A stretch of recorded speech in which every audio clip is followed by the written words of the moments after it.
Welcome to the Uncommon Expose, where I want to change your life by sharing someone else's.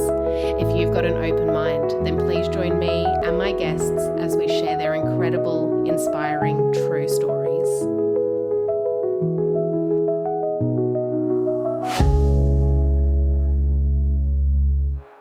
Trigger warning. This episode discusses abortion, spouse death, mental illness, and chronic illness. If you or anyone that you know are struggling with these things, please seek help. Welcome to the Uncommon Expose. I am so grateful. You are one of the first people that I have reached out to share their story, and I was so nervous. Really? Yeah, well, I mean, like, we've met before. Yeah. But only at like an event. So it's not been like I know you very well. And in passing.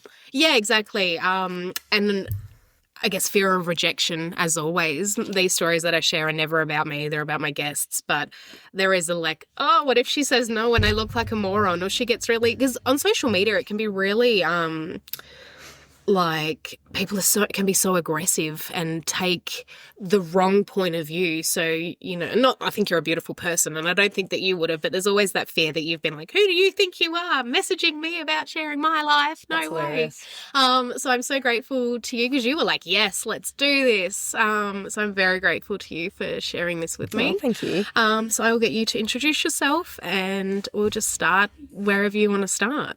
I'm Loz Antonenko. I am 40, or as I like to say, approximately 36 plus GST. Yeah. And I've had an abortion. Yeah.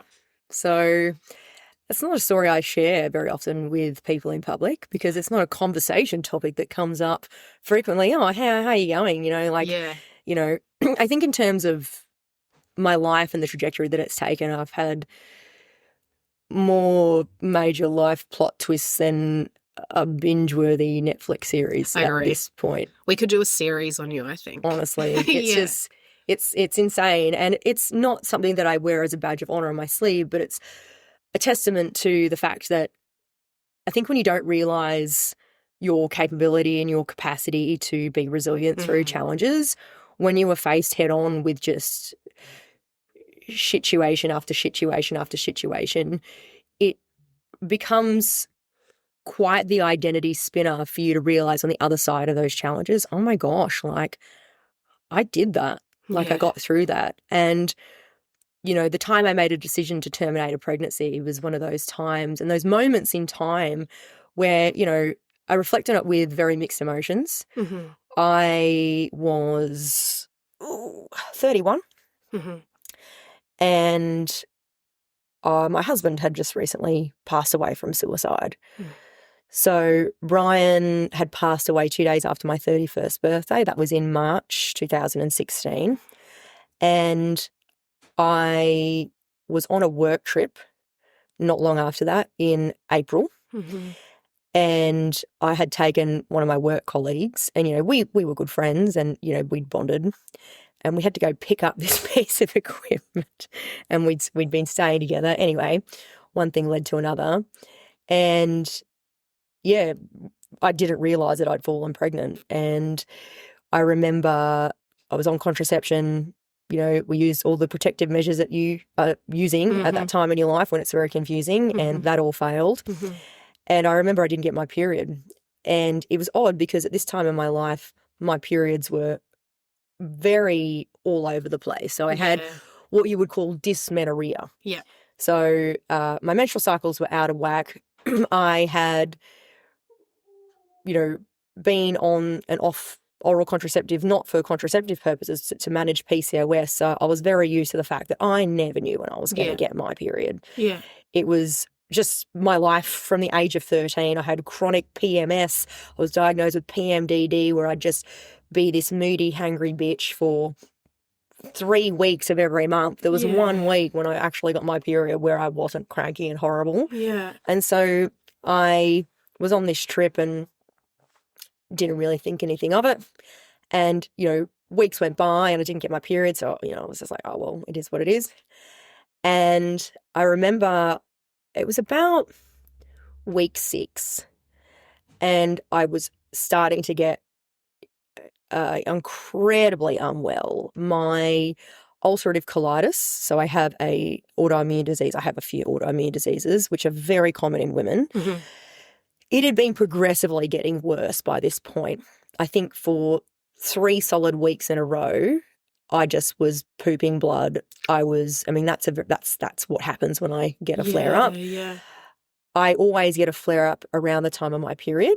Yeah. So every month I'm like faced with having a period and then pooping blood. It's horrible. It's horrible. This is my reality. And it had flared up beyond control. I was prescribed like really heavy oral steroids to try and manage it, and it wasn't going away. I had developed massive migraines, like completely debilitating migraines. But then I put all this stuff down to the fact that I was still deep in a process of grief and unpacking it. I was performing my grief of the suicide of my husband through spreadsheets and realizing that if I just kept going and being busy and picking up stuff for my business, we were on this work trip together, I wouldn't have to feel anything. What was the space of time, between your husband passing and this work trip? About a month. Yeah, okay. So Brian died on the 6th of March 2016. His funeral, I think, was on the 12th of March 2016. And, I still had a business to run. My father and I had had a falling out 6 months before. My father and I were in business together. Yeah. My father had hit me at work in the face over a bedpan, not having a price on it. My father was taking me through this court process. I had put a DVO out on him. Then my husband passed away. And then just prior to this work trip, my grandfather then passed away. Jesus. And so this work trip, it wasn't even a quote unquote work trip. It was just some form of respite to me, for me to escape my life. There was a patient lifter that we were procuring for my business. So through all of this, I had lost my business partner. My dad was trying to take me to court, trying to make me bankrupt. Then my husband died, and then my dad blamed me for my husband's death. And my husband's family were trying to take me or basically assumed that they could claim all of his assets as part of the estate. It was just a really complicated time. And then my grandpa, he was older, and I was going through that. So I had all of this stuff. My body was in this chronic state of acute inflammation. I had urinary tract infections going off left, right, and center. I had just been to hospital for a urinary tract infection, had an operation to stretch my urethra and to sterilize my bladder. And, I was not in a really good physical state. No. I was very unwell, and mentally, just holding myself together with duct tape and just sheer bloody madness. Yeah. And I had this business that, my dad and I had started in 2007. So it was 9 years old at this point. More than that. Yeah, 9 years old. And, it was really important for me to keep that going. So despite all this, keeping the business going, we needed to procure this patient lifter for our rental pool, and it was down in Byron Bay. Mm-hmm. And so when my dad had hit me at work and my husband had committed suicide, they were both sort of working in the business, and then they weren't. I didn't have anybody to work for me, so I hired Mick to fill their role, and he had no idea what he was actually doing. And we were just and we were really close, and I'm like, I got to go down a bar. I don't want to drive by myself. I'm stupid to I'm not in a good headspace, but I'm a stupid driver. I don't want to drive the big truck. Yeah.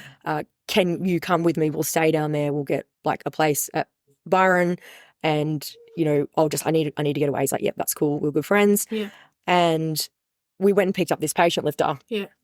So it's like a hoist that gets people out of bed. Yep. It was a really great buy. We stayed at Byron. One thing led to another. Got really drunk. Slept together, and it was great. Yeah. It was great. Just a little bit of distraction. Yeah. I didn't know that Michael would become my husband. No, at this point, right? Yeah. And the second great love of my life. But it was a confusing moment, it was a confusing time. I don't remember most of it because I got incredibly intoxicated that night. As you do, right?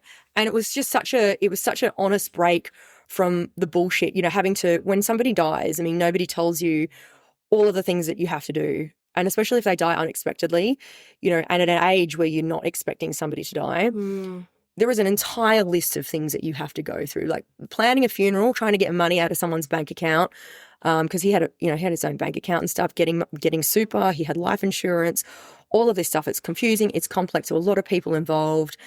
And people tell you, I had some good friends say to me who had been through a similar experience at an older age, it's the part after the funeral that you're going to need support for. Everybody will be there up to the funeral and they all expect you to get over it. Yeah. And it's not even like that cut and dry, but it's when you lose somebody that you're married to, there is no time for grief until after the funeral, and that's when you finally start to deal with it. And I'd kind of hit that point. And so, performing this grief in Byron Bay, respite, and I was really sick, had no idea what I was doing, and that was it. Yeah. And so all of these weeks later, after going through all of that, got really sick, didn't think much of it, and then thought, I'm just going to do a pregnancy test. Mm-hmm. And it came back positive. I was like, oh, fuck. What is this? Oh. And so thinking, okay, well, I don't trust a pregnancy test. I called my mum. My mum's a midwife. Yeah. I said, okay, this is where I'm at. And she said, go get a blood test. You need to go get a blood test just to double check. Yeah. So I went and saw my doctor.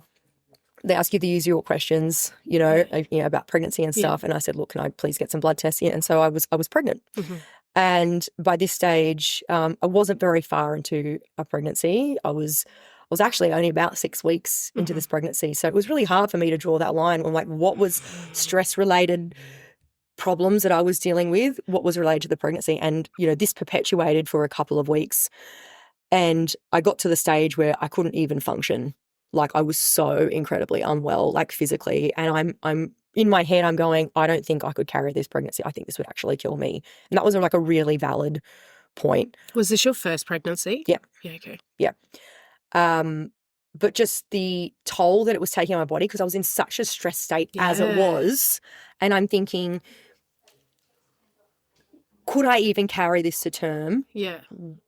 What if it all imploded? What if I didn't make it through? I had stories of other girls that I known who had the same chronic diseases that I was dealing with, like ulcerative colitis, who then developed full-blown Crohn's disease as a result of being pregnant. Not that they would ever regret that, but, there were certain case studies where I was like, I just don't want to, it was just such a high risk. Mm-hmm. And so I spoke to Michael, and he'd actually been through this before with a previous partner.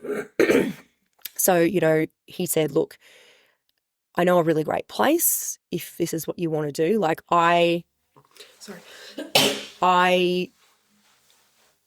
it's your decision. I will support you in whatever it is that you want to do. It was such a big trigger for him because going back and forth, what do we do? Do we try this? Knowing that he already had a child. So Michael is 15 years older than me, and already has a daughter, and she's 10 years younger than me at this time. And we're just having this conversation, and I said, look, let me sort of sleep on it. Give me a week, and I'll make a decision at the end of that week. I said to him, I'd like to actually terminate the pregnancy. Yeah. And so I remember going into Brisbane, I think it's Murray Stokes or something like that. It's a place where you go. Yeah. And my only experience of this place is that it was right across the road from the vet that I used to go to, this holistic vet. And I used to always see these anti-abortion protesters out the front. And so that was my only association with this place. And I felt so judged and so shamed by the fact that I was going to go and make this decision. And I'm, running through my head, I'm like, what about all of these other women that can't fall pregnant? And, how dare I make this decision? But then I'm thinking about my future, and I'm thinking about my past, and I'm thinking about the timing, and I'm thinking about the possibilities of this just going so incredibly wrong. And what if this was the best thing that I could do right now for myself and the circumstances? And so I just kept holding myself to that. And I fully prepared to go there and have all these pro-life protesters there, and they weren't there. Oh. And I remember Michael driving me to the clinic, and he started crying. Oh, wow. Because it was such a trigger for him. His last partner went to the same clinic. Yeah. And, he was really brave and courageous to take me in there, and he dropped me off and he sort of took me in and they said, oh, come back, blah, blah, blah, blah, blah.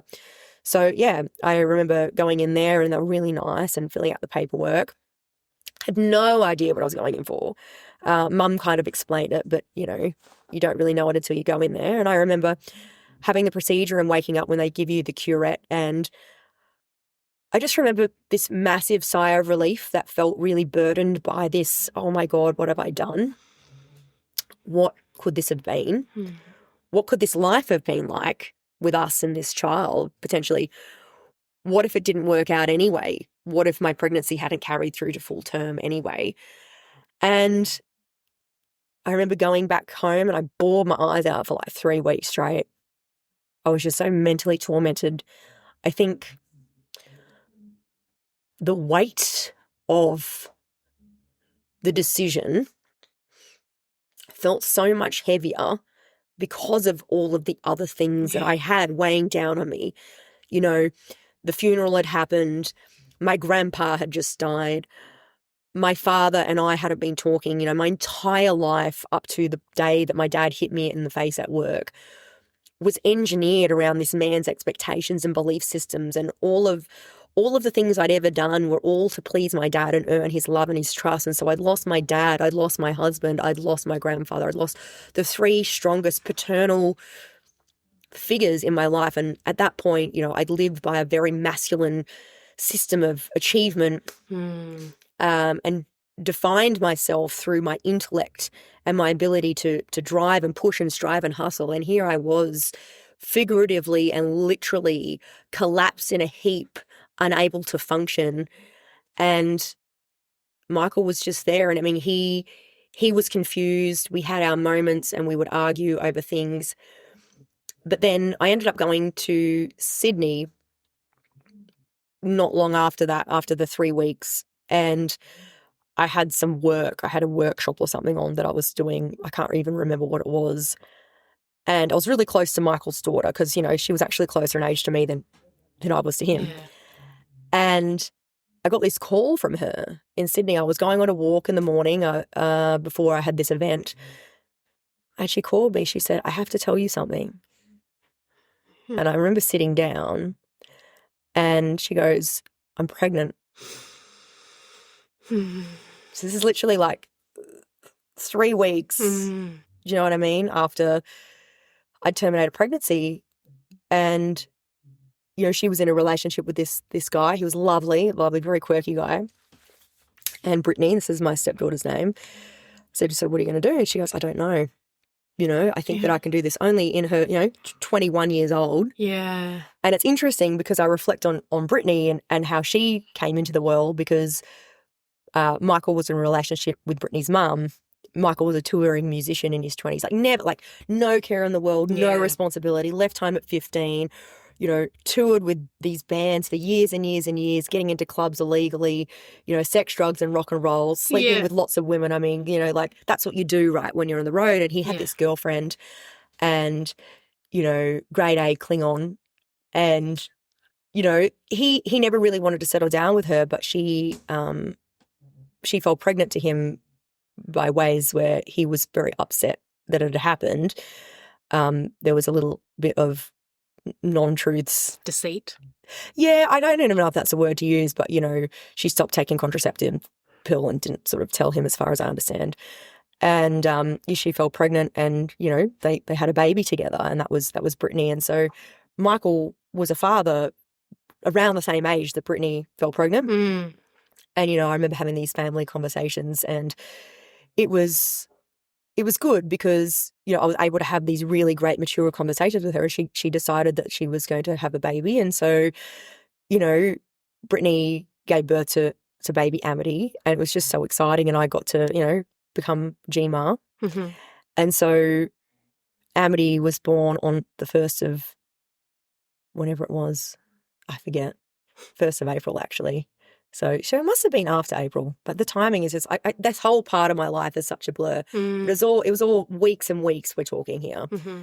But Amity, she's this child that exudes such a level of confidence that I've never seen in a young woman. She's 8. She's 8 now, and it's funny because Brittany has subsequently split up from her baby daddy and is now getting married to the neighbour.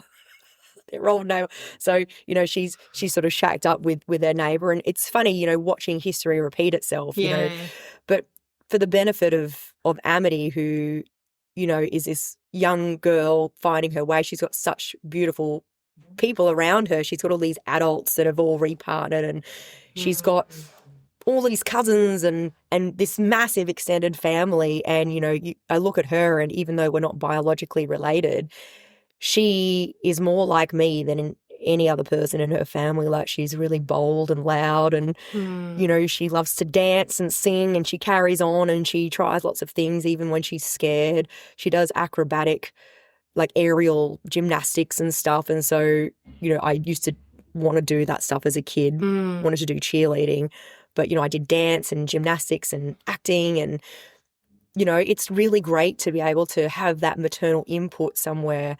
And it's funny, not long after I terminated my pregnancy and found out Brittany was pregnant, Mick and I decided that we weren't going to have children. Yeah. And he went and had a vasectomy. Yeah. Best decision we ever made. Yeah, okay. And, Michael and I have now known each other.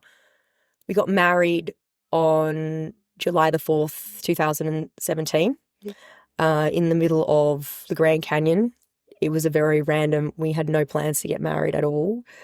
It was a very random thing that happened. We had this big 3-week holiday that we'd planned, and we were going to New Zealand to go skiing and snowboarding, which we'd not done before, together. And then we were going to America to visit his brother, who was living in West Hollywood at the time, doing hair there for Hollywood. And then we go to Grand Canyon and go to Vegas and do the thing that you do in Vegas. And then we had a week in Hawaii. And when we're in New Zealand, we had this hire car, and we'd had a couple of beers, and we were like back down to this Lake Taupo, what's called. And, Mick's like, oh, just come down here. And like, we had a couple of beers in our hands, and he then starts talking in riddles and saying I'm the yin to his yang and the sun to his moon and all this stuff. I'm like, what are you even saying? And then he asked me to marry him. No ring, no preparedness, nothing. And it was exactly the way that it needed to be. And so we went back to our cabin. We had an Airbnb with no television, but it had internet. And we were thinking, what would be the most stupid, outrageous way we could get married?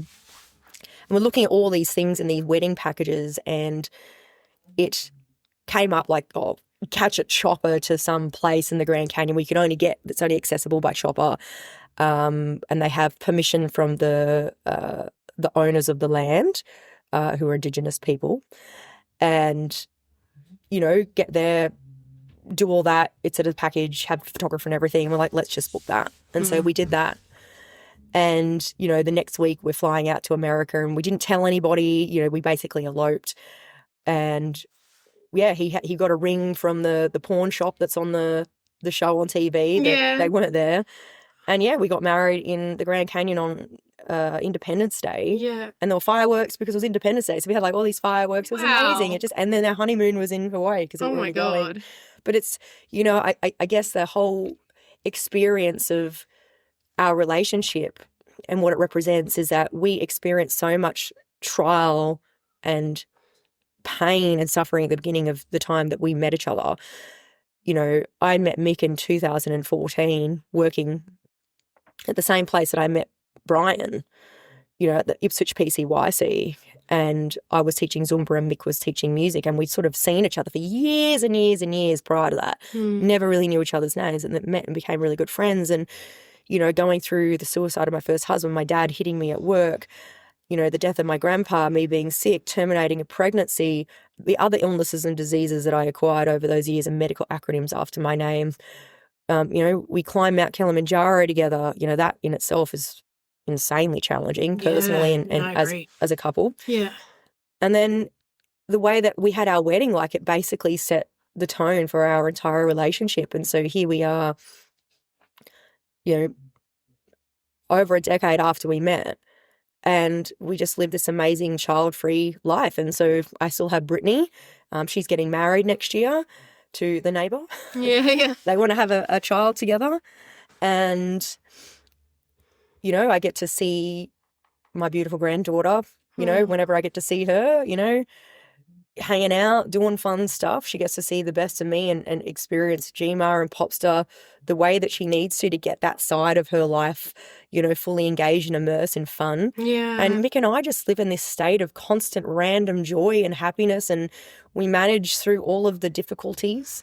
And, you know, we've just come back from 2 massive weekends of gigs. We're in a band together.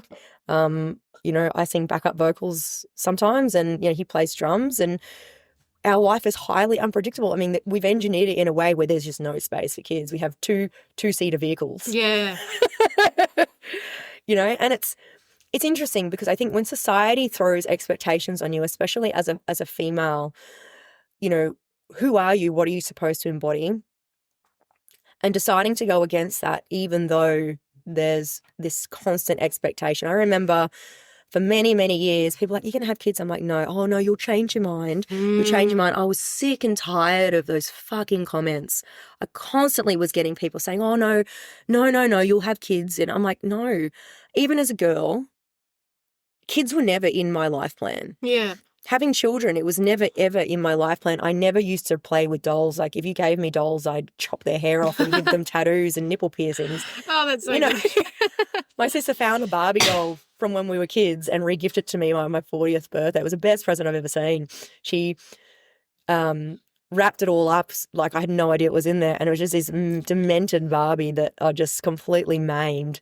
And so I have it, and when I get up on stage and I present as a speaker, So good. I use it I have this Barbie car that I use just as a prop. There's relevance to the story that I tell. Yeah. But I have my Barbie in the Barbie car. Trash Barbie. Yeah, and we've all had that, right? But that was me as a kid, you know. I used to build Meccano and Technic Lego and go-karts and BMX ride, and, you know, I never was in that sort of feminine archetype. Mm-hmm. I still struggle as a 40-year-old woman. I think that I wear a lot of pink now. Pink came to me. Pink was just this colour, and pink and bright yellow, which conflict. And, you know, it's interesting looking at how I've embodied what femininity means. It's not being a mother and a caregiver. I'm not great with kids. I'm good at singing songs, but I don't have the endurance to manage kids for long periods of time. Like, they really tire me out, like at a cellular level. Like, I just don't. You know, I have chronic fatigue and fibromyalgia that I've been managing, and, you know, give me 24 hours with a kid under 10 years old and I'm absolutely flat, like I'm pooped. Yeah. But give me 24 hours with someone under 10 years old and I'll have the best, funnest time. Yeah. And we'll sing and we'll dance and we'll make up stories and we'll have little skits and we'll do all the stuff. But, you know, if that's my contribution, then that's what it looks like. But I think it comes down to knowing your lane and knowing your alignment. And for me, having impact on this world outside of procreation, it makes it a little harder, because then you've got to go, okay, well, what is my legacy if I'm not going to do it by having children? Can I still leave my mark on this world? What does that look like? How can I be authentic and aligned? And people are always like, oh my God, you look so good for 40. I'm like, straight up, I'm like, I have no kids. And they're like, oh, right, I got that. But it's interesting because, you know, I tend to gel more with older women who have got kids now that have left home and have become empty nesters. And so they're, for the first time, trying to find and reaffirm their identity. My identity has been forged through, you know, all of the challenges, brain tumours, heart surgery, you know, widowhood, you know, all of the things that I experienced at such a young age. And I'm really blessed and grateful that I have been able to experience those so young, to find my identity without waiting till I'm in my late 40s, early 50s for children to leave the nest and to me to go, oh my God, who am I? Yeah. What is this marriage, this relationship I have, you know, with this other person or myself? Or, you know, who am I without my kids and that identity and that hat that I was wearing for all of those years? Like, I found that without that, which I actually think is great. I wouldn't have it any other way. Yeah. I can see why you are making an absolute mark with the way that you talk. Like, I've got goosebumps so many times through you talking just then. Like, through the whole thing, you are so impactful as a human. Thank you. Yeah, like I've got them even now. Wow. Well, thanks for holding space. No, you're welcome. Not shared that one before. It was... And people will judge me for it. People go, oh, you're a baby killer. You know, okay, I will hold that. Maybe that's what I am. But I'm also somebody that has experienced a life that you can't relate to. Mm-hmm. I can't relate to your stories, you know, but we have empathy, and what's in you is in me, and what's in me is within you. And, you know, in parts of Africa, they call that Ubuntu, Mm-hmm. you know, and it means that there is something that we share, you know, as humans. And no matter what our decisions are, what our belief systems are, what our values and expectations are of ourselves and our places in the world, we all have a place. Mm-hmm. We all have pain. We all have purpose. We all have suffering. We all have sadness. We all can experience joy and love, and the spectrum and the glittery rainbow of all of the things that life can offer us in between. But when it comes down to people making judgment, that's on them. Yeah, absolutely. That is a projection of inadequacy. And you know what? Okay. You know, like, I've been through worse.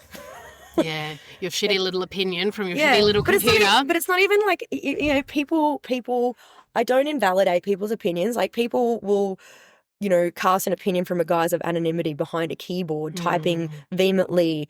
And I look at those people and I think, like, wow, imagine living your life. Yeah. With those projections and those ideologies that are so ingrained in your lens of the world, which comes from a place of hate and fear and all of those negative connotations of you versus us. And I just don't choose to subscribe to that.